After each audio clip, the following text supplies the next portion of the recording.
नमस्कार, एनडीटीवी राजस्थान देख रहे हैं आप और मैं हूं आपके साथ शिवानी मिश्रा। राजस्थान में बोरवेल में मासूम बच्चों के गिरने के मामले थम नहीं रहे हैं।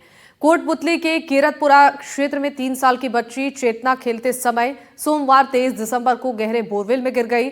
दौसा जिले के कालीखाड़ गांव में मासूम बच्चे आर्यन की बोरवेल में गिरने से मौत हो चुकी है और 1 महीना का समय भी नहीं हुआ कि एक बार फिर से दोबारा यह हादसा हुआ है। इससे पहले भी कई बार राजस्थान में खुले बोरवेल में बच्चे गिरते रहे हैं। इन बच्चों को बचाने के लिए लाखों करोड़ों रुपए अब तक सरकार और प्रशासन खर्च कर चुके हैं। हर बार बोरवेल में बच्चों के गिरने की खबरें आती हैं। एसडीआरएफ और NDRF, police, fire brigade, ambulance, medical staff समेत तमाम एजेंसियों और आम जनता जुट जाते हैं। हर बार खुले बोरवेल को बंद करने और ऐसे बोरवेल के खिलाफ गाइडलाइंस लागू करने और सख्त कानून बनाकर कार्रवाई करने की बात होती है, लेकिन हादसों के बाद से मामला ठंडा पड़ जाता है। सुप्रीम कोर्ट और मानवाधिकार आयोग तक के गाइडलाइंस की पालना स्थानीय स्तर पर गांवों में नहीं होती है और फिर एक नया हादसा हो जाता है। अब की बार राजस्थान पुलिस ने एक एडवाइजरी जारी की है। इसमें कहा गया है कि प्रदेश में जगह जगह पर सूखे बड़े बोरवेल और कुएं लोगों के लिए खतरों का सबब बना हुआ है। कहीं भी खुला बोरवेल या सूखा कुआं दिखाई दे तो एसडीआरएफ हेल्पलाइन नंबर पर जानकारी दे और खुले बोरवेल के चित्र के साथ लिखा है, खुला दिखा मौत का मुंह तो ना करे नजरअंदाज। कहीं भी खुला हुआ बोरवेल या सूखा कुआं दिखाई दे तो तुरंत एसडीआरएफ हेल्पलाइन नंबर 014127599903 या फिर 8764873114 पर सूचित करें। अपनी बात में आज हम बात करेंगे मौत के कुएं का, जो कि आए दिन मासूम बच्चों की जिंदगी को निगलता जा रहा है। कभी किसी गांव तो कभी किसी गांव और ढाड़ी में घटनाएं हो रही हैं।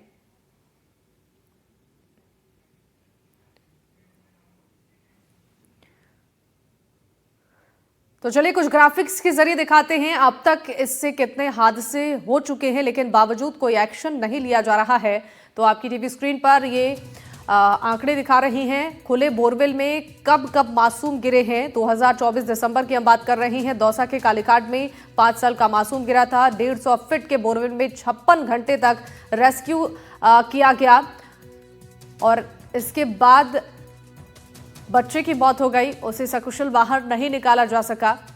तो ऐसी कई घटनाएं राजस्थान के अलग अलग जिलों में देखने को मिल चुकी हैं। खुले बोरवेल में मासूम गिरते हैं, रेस्क्यू में काफ़ी परेशानियां होती हैं। अक्टूबर 2024 की ये घटना है, बाड़मेर की ये घटना, जहां बोरवेल में पानी की वजह से बच्चे की मौत हो गई। दरअसल यहाँ भी एक बच्चा बोरवेल में जा फंसा था। 4 साल का ये मासूम बच्चा था। बोरवेल में पानी की वजह से बच्चे की मौत हो गई। 4 साल का यह मासूम बच्चा बोरवेल में गिरा हुआ था।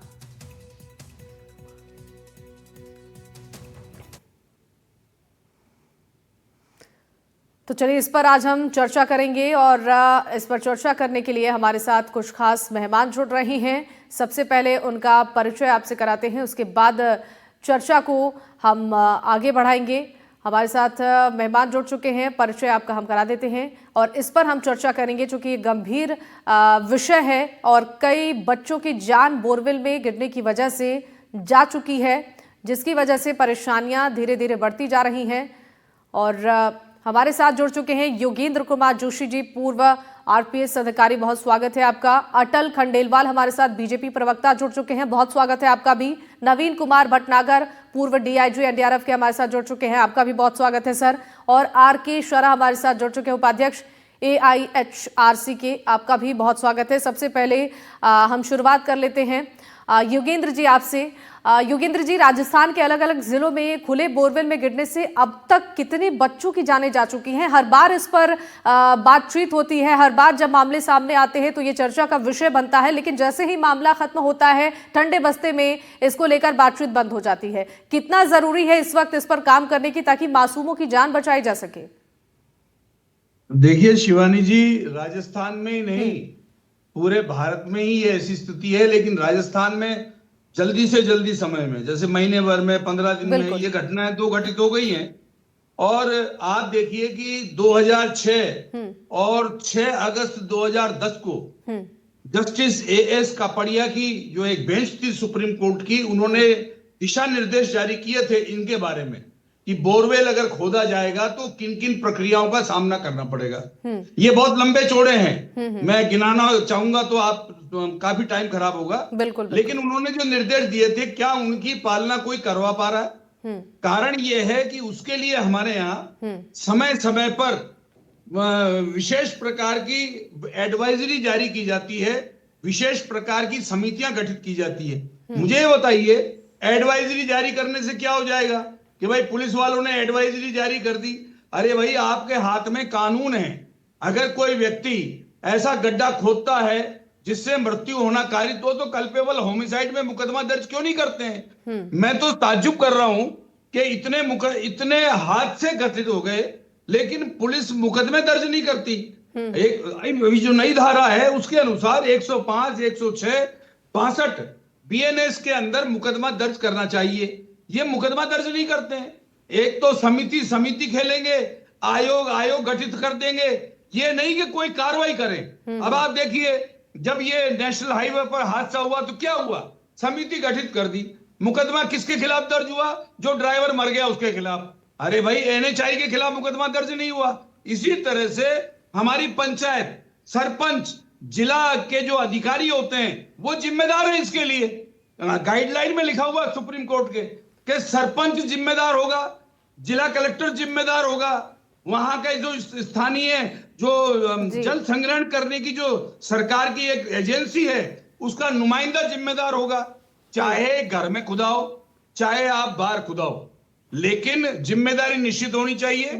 बोरवेल करने वाली जितनी कंपनियां हैं उनका रजिस्ट्रेशन होना चाहिए। वो बिना अनुमति के बोरवेल करते हैं। बोरवेल करवाने वाले के लिए बाध्य है कि वो अनुमति ले। अनुमति लेने के बाद में जो गड्ढा खुदवाता है उसके ऊपर गिट्टी सीमेंट करवाए, फिर गड्ढा खुदवाए, तार फेंसिंग करवाए और उसके ऊपर बोर्ड लगवाए। ये इतनी प्रक्रिया कौन करेगा भाई? कोई नहीं करेगा। एडवाइजरी जारी करने से क्या होता है? लेकिन मैं ये देख रहा हूं कि प्रशासन की तरफ से लापरवाही होती है। कोई तो क्या कहते हैं, हमारी जिम्मेदारी नहीं है अगर सड़क पर एक्सीडेंट हो गया तो। ये अभी कुछ दिन पहले एक नेताजी का लेक्चर था। अब मुझे बताइए, जिम्मेदारी किसकी होगी? अब एक बच्चा अंदर गिर गया, बच्चे की तो जिम्मेदारी नहीं है ना। बिल्कुल नहीं है। लेकिन बड़ों की जिम्मेदारी है। उनके खिलाफ क्या आपने मुकदमा दर्ज किया? क्या उनके जिम्मेदार व्यक्तियों को हवालात में पीछे भिजाया? नहीं। एडवाइजरी चलिए जारी कर दी, लेकिन जो सुप्रीम कोर्ट की एडवाइजरी नहीं मान रहा है, तो माननीय सुप्रीम कोर्ट के पास ऐसा क्या साधन है कि वो अपनी एडवाइजरी लागू करवाए? मैं ये कहता हूं, पुलिस सुधार कानून बनाने के लिए 2006 में प्रकाश सिंह के मामले में सुप्रीम कोर्ट ने 13 गाइडलाइंस जारी की। क्या अभी तक हमारी सरकारों ने उसको लागू किया? क्या बिल्कुल, आपने ये बात बिल्कुल सही कही। सिर्फ आदेश लागू होते हैं, लेकिन जमीन स्तर पर जब देखा जाता है तो सब इससे अपना पल्ला झाड़ते हुए नजर आते हैं, जिससे ही घटनाएं बढ़ती जा रही हैं। अटल जी, आपसे इस पर जवाब लेना चाहेंगे, आखिर इतनी बड़ी लापरवाही क्यों हो रही है? मासूमों की जान जा रही है और जो भी निर्देश दिए जा रहे हैं सुप्रीम कोर्ट की, उसकी भी अवहेलना हो रही है, कोई काम नहीं हो पा रहा है। प्रशासन की एक बड़ी जिम्मेदारी, लेकिन जवाबदेही किसकी भी नहीं है। शिवानी जी, देखिए, बात ऐसा है कि ये बहुत दुखद घटना भी है और ऐसा नहीं है, जिम्मेदारी भी सब लेते हैं। अगर जिम्मेदारी नहीं होती तो इतनी जल्दी प्रशासन कैसे आता, कैसे एसडीआरएफ की टीम आती और एनडीआरएफ की टीम आती? बेसिकली बात ये है कि ये संवेदनशील मामला होता है, बहुत अति संवेदनशील मामला। अब घर के अंदर गड्ढा खुदवा लिया और उसको उन्होंने बोरवेल को निकालने के बाद 3 घंटे बाद ही ये घटना होगी और ये बहुत अनफॉर्चुनेट सीन है। हाँ, ये जरूर है कि भाई देखिए, जो रेस्पॉन्स टाइम है अभी संभाग स्तर पर वो 3-4 घंटे, क्योंकि सारी टीम वगैरह है वो संभाग स्तर पे होती है। इनिशियल अगर ये 1 घंटे में ही होता तो बच्ची उस वक्त 30-35 फुट पे ही थी, तो उसको निकालने में बड़ी आसानी हो जाती। ऐसी बहुत सारी इश्यूज हैं। तो अब इसको हम जिम्मेदारी पूर्वक से, अब ये निर्णय लिया गया 2 दिन पहले ही, इस घटना के 2 दिन पहले ही जिला मुख्यालय में पुलिस डीजीपी है, उन्होंने एक इस विषय को लेकर के और एक दिशा निर्देश एडवाइजरी जारी की थी और उस पे कार्रवाई भी होनी थी। अब ये तय करेंगे। अब इनफैक्ट 2 चीजें हैं, एक तो रेस्पॉन्स टाइम को घटाएंगे, दूसरा जिला स्तर पर इसमें जितने भी उपकरण चाहिए, आपातकालीन उपकरण, अलग अलग कारण होते हैं, केवल गड्ढे के ही, वो सब जिला स्तर पर हो, जिससे कि रिस्पांस टाइम 1 घंटे, कि 1 घंटे में किसी भी गांव जिले के आसपास हो तो वहां पहुंचा जा सके। ये बहुत है। तीसरा, जागरूकता अभियान। देखिए, एसडीआरएफ ने 540 के करीब जागरूकता अभियान चलाया, बैठ के ली, उसमें बताया गया, ये सारी बातें हैं। और रही बात, देखिए, एफआईआर दर्ज करने की, तो एफआईआर वगैरह सब दर्ज होगी, लेकिन अभी आवश्यक होता है, उस वक्त मामला इतना संवेदनशील होता है कि पहली प्राथमिकता रहती है उस बच्चे को कैसे भी रेस्क्यू किया जाए, किसी भी तरीके से एक बार रेस्क्यू करके और हॉस्पिटल में पहुंचाया जाए, उसकी जान को सेव की, मतलब जो है उसको सेव किया जाए, वो एक प्राथमिकता है। और निश्चित रूप से ये हादसे, क्योंकि कंटिन्यू ये 12-15 दिन में 2 हो गए, और अब ये 2 बातें हैं कि इसको थोड़ा सा आपात सिचुएशंस को लड़ने के लिए जो संसाधन चाहिए, और जो एक जो संभाग स्तर से जिला स्तर तक ये संसाधनों को ठीक रखा है। जाए और रिस्पांस टाइम को घटाया जाए, यही हमारी प्राथमिकता रही। ठीक है नवीन जी, आपसे जानना चाहेंगे, देखिए जब ऐसी घटनाएं होती हैं तो टीमों को बुलाने में, रेस्क्यू टीमों को बुलाने में काफ़ी समय लग जाता है, तो स्थानीय स्तर पर कितनी ज़रूरत है व्यवस्थाओं को दुरुस्त करने की, ताकि शुरुआती दौर में बच्चे को निकालने की कोशिश स्थानीय स्तर पर जो रेस्क्यू टीमें हैं वो कर पाए, क्या और उसमें डेवलपमेंट की ज़्यादा ज़रूरत है? जी बिल्कुल, आपने सही फरमाया। एक्चुअली क्या है कि ये जागरूकता, जैसे हमारे पूर्व प्रवक्ताओं ने भी बताया है कि जागरूकता अभियान चलाना बहुत जरूरी है, और एसडीआरएफ चला भी रही है, लेकिन इसके साथ साथ जो है प्रॉपर इक्विपमेंट की भी आवश्यकता होती है, जो इनके पास नहीं है। बेसिक इंस्ट्रूमेंट्स जो विलेज स्तर में भी होनी चाहिए, और उनके साथ लोगों को ट्रेनिंग देना चाहिए, ये जल्दी की कार्रवाई हो सकती है। बाकी कम्युनिकेशन आजकल बहुत फास्ट हो गए हैं, आपका एसडीआरएफ, पुलिस, एनडीआरएफ सभी टाइमली जो क्विक मीन से आ सकते थे वो लोग आए हैं और रेस्क्यू शुरू कर दिया है। डॉक्टर्स हैं, टीम है, एम्बुलेंस है, आपके कैमरे हैं, लाइट है, ये सब चीजें जरूरी हैं जो उन्होंने ऑलरेडी स्टार्ट किया है। अब रहा सवाल जो ये गलत जो कार्रवाई की है, जो घर के मालिकों ने जो बोरवेल को खोदा और उसके बाद उसमें से पाइप वगैरह केसिंग हटाया, और उसके 3 घंटे में ये बच्चा उसमें गिर गया, बच्ची उसमें गिर गई। तो कहने का मतलब ये हुआ कि उन्होंने जो प्रॉपर अरेंजमेंट थे वो नहीं किए सेफ्टी के, उसको बैरिकेड करना चाहिए था, सैंड बैग वगैरह लगा देना चाहिए थे, ढक्कन लगा देना चाहिए था, ताकि कोई बच्चा वहां ना जाए। अगर वो ऐसा किया होता तो आज ये इतनी बड़ी दुर्घटना नहीं होती। अब ये बच्चे को जो इन्होंने अपने लोकल लेवल पे इन्होंने 35 फुट पे निकालने की कोशिश करी, फंदे वगैरह लगा के, हुक लगा के, लेकिन वो बच्ची थोड़ी उसको सस्टेन नहीं कर पाई और नीचे चली गई। अब ये 150 फीट पे इसलिए रुकी है कि नीचे एक चट्टान है, ये हमारे लिए प्लस पॉइंट है कि अब बच्ची और नीचे नहीं जा पाएगी, और आराम से हम उसको निकाल सकते हैं, बशर्ते बराबर उसको ऑक्सीजन, लाइट और कम्युनिकेशन बच्ची के साथ हमारा जारी रहना चाहिए। नंबर 2, उसको किसी भी तरीके से ग्लूकोज का पानी या इलेक्ट्रॉल का पानी उसको पाइप के द्वारा बच्चे के मुंह तक देना चाहिए। अगर ये दे दिया तो मैंने कई केसों में देखा है कि हमने जो है 48 घंटे, इवन देन 56 आवर्स, इससे भी ज्यादा टाइम तक बच्चों को निकाला है। तो ये जो है इसके अंदर बहुत जरूरी है कि ये लोकल लेवल पे एक पाइप में टी लगा के, और पाइप पे ऊपर से जो है पानी, ग्लूकोज का बिस्कुट वगैरह घोल के ये सब बच्चे को देने से जरा उसको एनर्जी मिलेगी। बिल्कुल। और अदरवाइज क्या होगा, डिहाइड्रेशन हो जाएगा और नीचे का टेम्परेचर उसको मैच नहीं करेगा, और बच्चे को बहुत ज्यादा नुकसान हो सकता है। इसलिए जरूरी है कि उसको जो है फीडिंग भी करवाना चाहिए पाइप के माध्यम से। हाँ बिल्कुल, देखिए बहुत महत्वपूर्ण बात आपने बताई है सर, लेकिन अटल जी आपसे ये जानना चाहेंगे ऐसी नौबत बार बार क्यों आ रही है? जब भी ऐसे मामले सामने आ रहे हैं तो खूब चर्चाएं हो रही हैं, खूब एक्शन की बातें की जा रही हैं, लेकिन मामले खत्म होते ही एक्शन भी खत्म हो जा रहा है। जरूरी है स्थायी समाधान, ना कि इस तरीके के मामले सामने आने पर बड़ी बड़ी बातें करना। इसको लेकर क्यों नहीं प्रशासन की ओर से कोई सख्त कदम उठाया जा रहा है?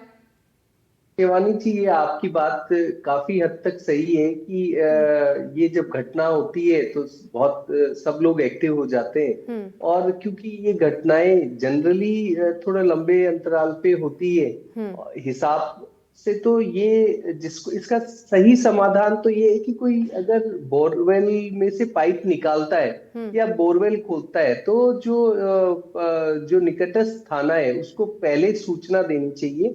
और पटवारी हर गांव में अवेलेबल है, उसकी जिम्मेदारी भी तय करनी होगी सरकार को। ये सारी चीजें हमारे नोटिस में आ गई हैं और जल्दी इसके अंदर इस तरीके से वो निकलेंगे कि भी जिम्मेदारी तय होगी अधिकारियों की हर जिले में, और फिर इन घटनाओं में कमी आएगी। बिल्कुल ठीक है योगेंद्र जी।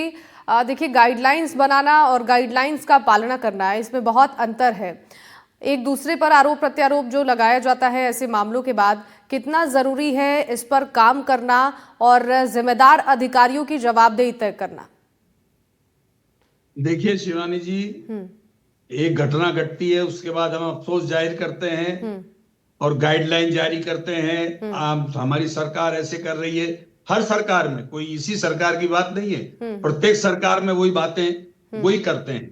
दूसरा, हम अधिकारियों को सावचेत कर रहे हैं, हम अधिकारियों को पाबंद कर रहे हैं। अरे भाई, किनकी जिम्मेदारी है ये लिखा हुआ है। पटवारी की जिम्मेदारी है ये लिखा हुआ है, सरपंच की जिम्मेदारी है ये लिखा हुआ है। अरे भाई, आप उनको कानून में टांगते क्यों नहीं हो?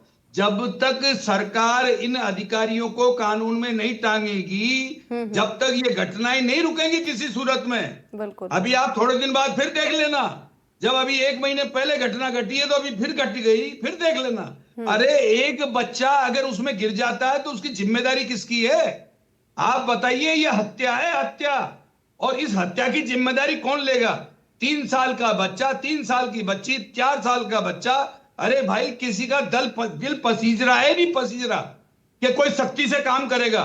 इन बड़े बड़े जो नुमाइंदे हैं, सरपंच हैं, अब बताइए, ग्राम पंचायत है, सरपंच है, बड़ी बड़ी संस्थाएं हैं, ये क्या लाभ उठाने के लिए है क्या? ये पैसा कमाने के लिए है क्या? जनता की सुविधाओं के लिए क्या करते हैं वहां बैठ करके? अब कल एक सरपंच कह रहे थे कि साहब वो बच्ची ने गमला हटा दिया इसलिए ऐसा काम हो गया। अरे उस सरपंच को टांगो भाई कानून के अंदर। जब तक आप इस प्रकार की लापरवाहियों में संबंधित अधिकारियों को और संबंधित जो जनप्रतिनिधि है इनको कानून के साथ नहीं लाओगे, ये बच्चों की हत्याएं रुकेंगी नहीं। ये मैं आपके चैनल के माध्यम से कह रहा हूं। इसके लिए लापरवाही न बरतें बिल्कुल भी। ये समिति आयोग खेलना बंद करें। ये इस तरह के करने से इन बच्चों की, बताइए उस बच्चे की हालत क्या होगी? 3 साल की बच्ची 150 फुट में अंदर है। अभी 1 महीने पहले वो बच्चा अंदर था, बताइए उसकी जान कैसे निकली होगी? क्या ये समझ सकता है इस बात को? हमारी एनडीआरएफ, एसडीआरएफ के पास एपरेटस नहीं है साहब, पूरे कैमरे पूरे नहीं है, ये बच्चे तक कुछ पहुंच नहीं सकते। इन्होंने एक छतरी का प्रयोग किया था, वो छतरी फेल हो गई कि अंदर साइड में से छतरी चली जाए, अंदर खोल ले तो वो नीचे नहीं चली जाए। आप बताइए इनको निकालने की परसेंटेज क्या है?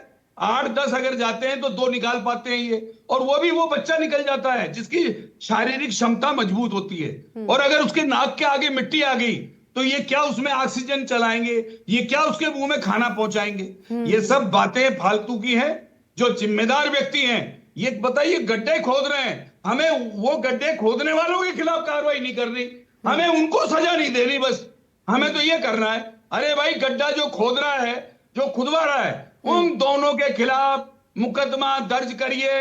एक भी कार्रवाई नहीं हुई अब तक। और क्यों नहीं होती है? कारण ये होता है वोट की राजनीति, नंबर 1। नंबर 2, जिसके बच्चे के अंदर गिरते हैं उस बच्चे का एक तो नुकसान हो जाता है, उनके यहाँ वेदना पैदा हो जाती है, और वो खुदवाता है, तो उसके खिलाफ कार्रवाई कैसे करें? तो मैं कह रहा हूं खोदने वाली कंपनी को टिकाइए, क्या खोदने वाली कंपनी ने लापरवाही क्यों बरती? आज से पहले इस प्रकार के कानून थे शिवानी जी। मुझे पीड़ा पहुंचती है कि कोई भी सरकार हो, चाहे बीजेपी की हो, कांग्रेस की हो, कोई भी हो, अरे भाई जिम्मेदारी से पीछे क्यों हट रहे हैं? बिल्कुल। और एक के बाद एक घटना घट रही है, अफसोस जाहिर करते हैं और अपने अपने घर चले जाते हैं। ये मेरे को बड़ी दुख की बात है। और मैं फिर आग्रह करूंगा आपके चैनल के माध्यम से कि अब कोई न कोई ऐसा व्यक्ति तैयार होना चाहिए जो सुप्रीम कोर्ट में रिट लगाए और वो कहे कि साहब आपकी गाइडलाइंस की सरकारें पालना नहीं कर रही है, अब आप निश्चित करिए कि अगर इस तरह की कोई घटना घट जाती है तो उस व्यक्ति को इस मुकदमे में, इस धारा के अंदर, आप बताइए, ताज्जुब की बात है, कोई धारा, कोई मुकदमे, कोई एफआईआर की बात तक नहीं करता। बिल्कुल। मेरे समझ में नहीं आ रही है, घटनाओं पे घटनाएं होती चली जा रही है, लेकिन क्या है इतना बताइए, 20 आदमी मर गए जल के, कोई जिम्मेदारी नहीं किसी की भी। आज भी कोई जिम्मेदारी नहीं उठाने को तैयार है। ये क्या बात हुई? बिल्कुल सही कहा आपने मैं सर, इसलिए जिम्मेदारी आपके उठानी चैनल के पड़ेगी, माध्यम नहीं से तो निवेदन घटनाओं करता पर हूं रोक लगाना कि मुश्किल सरकार होता जा सख्ती रहा है करे। समय के साथ। नवीन जी, आपसे जानना चाहेंगे, अभी का ये जो मामला है, जो बच्ची 3 साल की फंसी हुई है बोरवेल में 140 फीट गहराई में, बताया जा रहा है कि मिट्टी की नमी यहाँ पर ज्यादा है। ऐसे मामलों में क्या संभावनाएं होती हैं बच्चे के रेस्क्यू को लेकर, और साथ ही कितना बड़ा एक चैलेंज होता है टीमों के सामने कि सुरक्षित बच्चों को बाहर इस सिचुएशन में निकाला जाए? देखिए, जैसे मिट्टी गीली है, इसका मतलब इसके नीचे और अगर हम डिगिंग करेंगे तो वहां पानी होगा डेफिनेटली। और ऐसे टाइम में जब आप खुदाई करते हैं तो वो मिट्टी गीली होने के कारण हमारे जो रेस्क्यूअर्स हैं उनके ऊपर गिरती है, तो उसके अंदर से जो है डिगिंग करके और फिर अब टनल बनाएंगे। जब टनल बनाएंगे तो वो और भी डिफिकल्ट काम है। टनल बहुत धीरे धीरे बनानी पड़ती है, सेफ केसिन डाल के, और उसके अंदर से होते हुए और उसको डिगिंग को आगे बढ़ाते हुए जाना पड़ेगा, तब हम बच्ची के पास पहुंचेंगे और उसको हम निकाल पाएंगे। तो ऐसे वो कोई घबराने की बात नहीं है, ऐसे कई केसों को हम लोगों ने हैंडल किया है और बड़े सेफली निकाल के लाए हैं। लेकिन गीली मिट्टी में तो रेस्क्यू वाकई में बहुत डिफिकल्ट होता है, क्योंकि अब मशीनें भी नीचे ज्यादा नहीं जा सकती, उनकी लिमिटेशन है। तो ये हाथ से ही मैनुअली जो है इसको डिगिंग को आगे बढ़ाया जाएगा, हॉरिजॉन्टल वर्टिकल दोनों तरीके से। तो जब सुरंग बनाएंगे अब बच्चे के पास तक जाने के बाद 150 फीट के नीचे से, अब सबसे बड़ी समस्या वहां आएगी, क्योंकि नीचे है चट्टान और ये बच्चे को चट्टान ने रोका हुआ है। वैसे अभी रोबोट डाला है और रोबोट जो है वो नीचे बच्चे के पहुंच गया है, तो उम्मीद है कि देखो कोई पॉजिटिव साइन आ जाए। अदरवाइज जो है ना वो चट्टान आ जाएगी और चट्टान को काट के या उसमें से स्पेस बना के तब अंदर जाना पड़ेगा। अगर भगवान ना करे कोई बीच में प्रॉब्लम नहीं आनी चाहिए तो वो हम बच्चे के पास जाके उसको निकाल सकते हैं। लेकिन अगर चट्टान मजबूत रही और उसमें ड्रिलिंग नहीं हो पाई, उसमें जो जगह नहीं बन पाई, तो वो फिर टाइम बहुत बढ़ जाएगा। जैसे इससे पहले एमपी में भी एक केस हुआ था। बिल्कुल सर, तो एक बड़ी चुनौती भी सामने है इस वक्त रेस्क्यू टीमों के पास कि बच्ची को ऐसी स्थिति में सुरक्षित बाहर निकाला जाए। आर के शारा जी हमारे साथ जुड़ चुके हैं। आर के जी, आपसे जानना चाहेंगे, ऐसी घटनाएं बार बार हो रही हैं, सरकारें बदलती हैं लेकिन घटनाओं में कोई कमी नहीं है। अब तक के कुछ आंकड़े भी हमने दर्शकों को दिखाए, कितने बच्चों की जानें चली गई हैं, लेकिन चर्चा तभी होती है जब ऐसी घटनाएं सामने आती हैं। कोई जिम्मेदारी लेने के लिए तैयार नहीं है, घटनाएं बार बार हो रही हैं, क्या एक्शन लेने की जरूरत है इस वक्त सरकारों को? जी क्या कि पूरा तंत्र, जैसे सरपंच है, तहसीलदार है, इन सब की जिम्मेदारियां पूरी बनती हैं। सुप्रीम कोर्ट की गाइडलाइन भी काफी टाइम से पहले से है।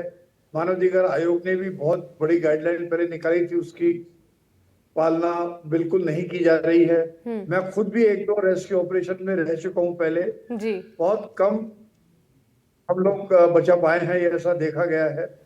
और बच्चे को बचाना बहुत जरूरी होता है, पर ये लोग जो गाइडलाइन है उसको बंद करना चाहिए। बिल्कुल सोचना चाहिए कि जो जिम्मेदारी मालिक की भी है कि उसने खुला बोरवेल क्यों छोड़ रखा था, या वो सरपंच पटवारी वो क्यों नहीं निगरानी करते कहाँ का ट्यूबवेल लगा हुआ है, या जो लगाने वाला बनाने वाला है उसकी भी पूरी जिम्मेदारी बनती है कि काम खत्म करने के बाद या तो उसको बंद कर दे या उसकी फेंसिंग करके उसको, जैसे गोविंदर जी ने बताया, वो सारी कार्रवाई होनी चाहिए। अब सवाल ये उठता है कि सरपंच और पटवारी वगैरह जिम्मेदारियों से पल्ला झाड़ लेते हैं और इनकी पूरी जिम्मेदारी बनती है।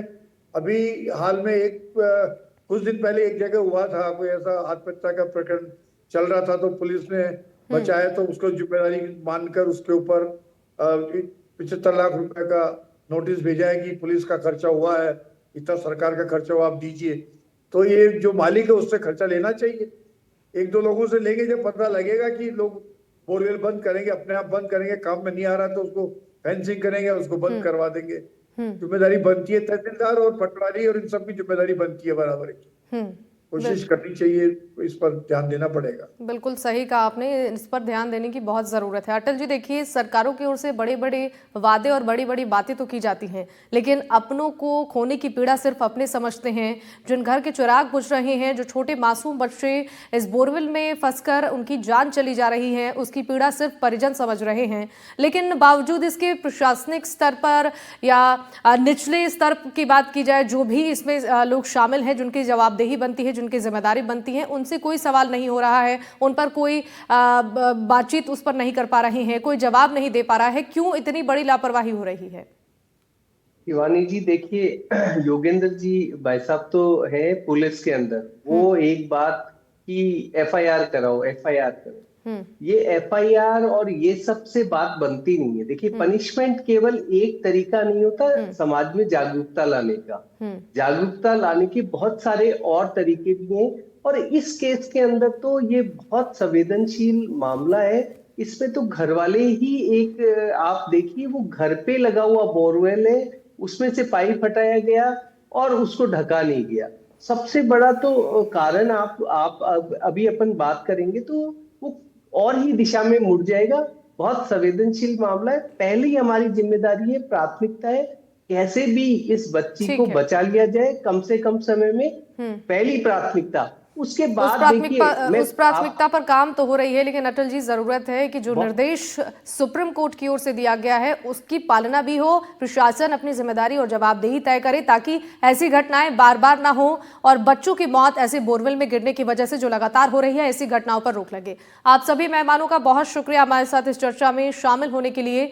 योगेंद्र कुमार हमारे साथ थे, अटल खंडेलवाल जी थे, नवीन कुमार भटनागर जी थे और आर के शारा जी हमारे साथ थे। आप सभी का एक बार फिर से बहुत शुक्रिया अपना कीमती समय एनडीटीवी राजस्थान के साथ साझा करने के लिए। और इसी के साथ इस चर्चा में फिलहाल के लिए बस इतना ही। तमाम खबरों के लिए आप देखते रहिए एनडीटीवी राजस्थान। नमस्कार।